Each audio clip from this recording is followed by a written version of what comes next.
மழை ஆரம்பித்தது. எல்லோரும் வீட்டுக்குள் ஓடினார்கள். ஆனா ஒரு சிறுவன் மட்டும் வெளியே நின்றான். அவன் கீழே பார்த்தான். ஒரு சிறிய தண்ணீர் குளம். ஆனா அவனுக்கு அது ஒரு பெரிய உலகம் போல தெரிந்தது. அவன் சிரித்தான். அந்த உலகத்தோட பேச ஆரம்பித்தான்.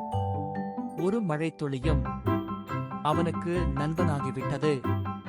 அம்மா கூப்பிட்டார், உள்ளே வா, குளிராகிவிடும். அவன் ஒரு நிமிடம் நின்றான். அவன் மீண்டும் அந்த குளத்தை பார்த்தான். அது சாதாரண தண்ணீர்தான். ஆனா அவன் மனதில் அது இன்னும் ஒரு உலகம். சின்னவர்கள்தான் சின்ன விஷயங்களில் பெரிய உலகத்தை பார்க்க முடியும். நாம மறந்த அந்த உலகத்தை அவர்கள் இன்னும் வாழ்கிறார்கள்.